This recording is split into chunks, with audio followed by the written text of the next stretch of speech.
Hello everyone. तो आज हम पढ़ेंगे रोमन साम्राज्य के बारे में। प्राचीन रोम जैसा कि 753 ईस्वी पूर्व से शुरू हुआ था और 509 ईस्वी में यहाँ पे गणतंत्र की स्थापना हो गई। फिर नए में 27 ईस्वी पूर्व में साम्राज्य की स्थापना हुई और 5वीं सदी तक आते आते रोमन साम्राज्य का नष्ट हो गया और 5वीं शताब्दी तक आते आते रोमन साम्राज्य पूरी तरह से नष्ट हो गया।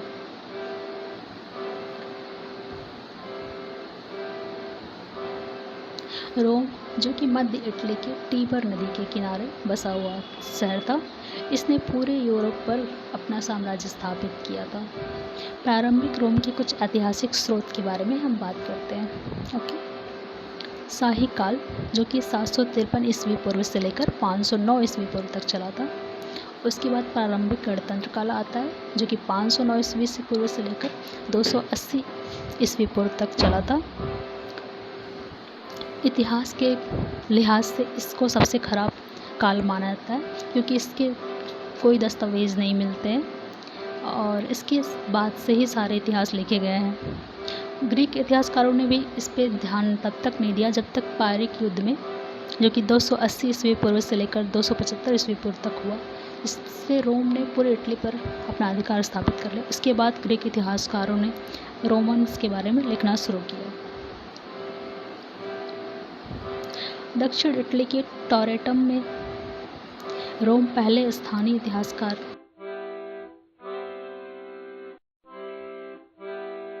रोम के पहले स्थानीय इतिहासकार सीनेटर थे क्विटस फ्यूवियस विक्टर सेकेंड, जो कि प्यूनिक युद्ध में 218 ईस्वी पूर्व से लेकर के 201 ईस्वी पूर्व के दौरान जीवित रहे और उन्होंने इतिहास लेखन की शुरुआत की। इनका सबसे प्रतिद्वंदी था फारसी साम्राज्य, जिसको पंथियन साम्राज्य भी कहते हैं, जो कि फुरात नदी के पूर्व में स्थित था और रोम में अलग अलग जगह पे अलग अलग भाषाएं बोली जाती थी, जैसे कि कुछ जगह पे लैटिन भाषा और कुछ जगहों पे ग्रीक भाषा बोली जाती थी। सन 313 ईस्वी में ईसाई धर्म को इन्होंने पूरे राज्य का धर्म घोषित कर दिया। 5वीं सदी के आते आते इस साम्राज्य का अंत हो गया और इस्तांबुल, जिसको कॉन्स्टेंटिनोपल या फिर कुस्तुनतुनिया कहते थे, इसकी पूर्व शाखा को राजधानी घोषित कर दिया गया। लेकिन 1453 में ऑटोमन एम्पायर ने इस पर भी अपना अधिकार कब्जा कर लिया। यह यूरोप का एक महत्वपूर्ण अंग है आज भी। ऑक्टेवियन ने जूलियस सीजर के सभी संतानों को मार दिया और मार्क एंटोनी को भी हरा दिया, जिससे मार्क एंटोनी हारने के बाद इस हार को बर्दाश्त नहीं कर सका और उसने खुदकुशी कर ली। इसके बाद ऑक्टेवियन को रोमन का सीनेट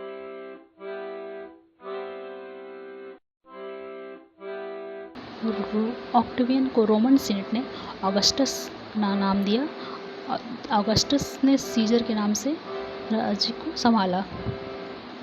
सीजर जो कि एक जाति थी लेकिन अब एक उपाधि बन गई थी और इसी शब्द से निकला जार, जो कि रूस में है, और कैजर, जो कि जर्मनी और टर्की में आज भी विद्यमान है।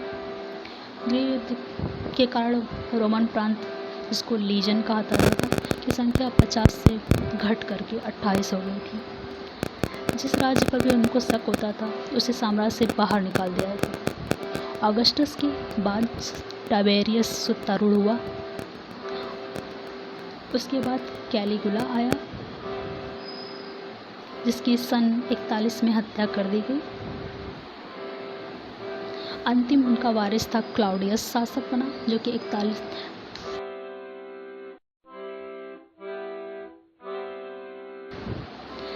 जिसने सन 43 ईस्वी में उसने ब्रिटेन को अपना उपनिवेश बना लिया। उसके बाद नीरो का शासन आया, जिसने कि सन 58 से लेकर 63 में फारसी से शांति समझौता हस्ताक्षर किए। नीरो के बारे में एक बात प्रचलित है कि कहा जाता है कि जब रोम जल रहा था तो नीरो बंसी बजा रहा था। इसका तात्पर्य ये है कि रोम में सन 64 ईस्वी में बहुत भयानक आग लगी थी और उस वक्त नीरो वहाँ का राजा था, लेकिन उसने उसको सही करने के लिए, वहाँ के लोगों का ध्यान रखने के लिए कुछ भी व्यवस्था नहीं की। इसलिए बोलते हैं कि जब रोम जल रहा था तो नीरो बंसी बजाने में व्यस्त था।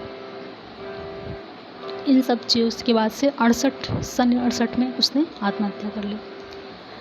सन 68 से लेकर के 69 में रोम में अराजकता और गृह युद्ध होते रहे। 69 से लेकर के सन 96 तक रोम में प्लाव वंश का शासन रहा। उनके सबसे पहले शासक वेस्पेसियन ने स्पेन में कई सुधार कार्यक्रम चलाए और उसी ने कोलोसियम, जिसको एम्फीथिएटरम प्लावियन भी कहते थे, उसके निर्माण की शुरुआत की। सन 96 से लेकर के सन 180 में 5 छोटे छोटे वंशों ने शासन किया। इन्होंने बहुत शांतिपूर्ण ढंग से शासन किया। ना ये किसी पे आक्रमण करते थे, ना इन पे कोई आक्रमण करता था, क्योंकि कई शांति समझौते पहले से ही चल रहे थे। और फारस जो कि प्रतिद्वंदी था, लेकिन वो अन्य युद्धों में व्यस्त था, तो उसने भी वो शांति समझौते को जारी रखा। सन 180 में कोमोडस, जो कि मार्कस ऑरेलियस का बेटा था, शासक बना। कुछ दिन तक सब कुछ शांत रहा, लेकिन उसके बाद उसके खिलाफ कुछ विद्रोह छिड़ गए और उसे जान से मारने की कोशिश की गई, जिससे घबरा कर उसने अत्याचार करना शुरू कर दिया। उसके बाद सेरेनेवन वंश आया। सेरेवन वंश के समय में सभी राज्य वालों को रोम की नागरिकता प्राप्त हो गई। इस तरह से सन 235 तक यह वंश समाप्त हो गया था। 305 में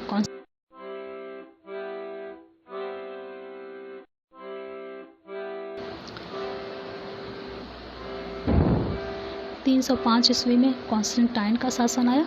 उसके समय रोम अलग अलग होने लगा था और 360 ईस्वी में इस साम्राज्य के अंत के बाद धीरे धीरे रोम कमज़ोर पड़ता गया और 5वीं सदी तक आते रोम का पतन हो गया। लेकिन पूर्वी रोमन साम्राज्य, जो कि 1453 तक बना रहा, जिस पर बाद में ऑटोमन एम्पायर ने अधिकार अपना कर लिया। तो ये था रोमन साम्राज्य के बारे में कुछ फैक्ट्स। तब तक के लिए बस इतना ही। Thank you.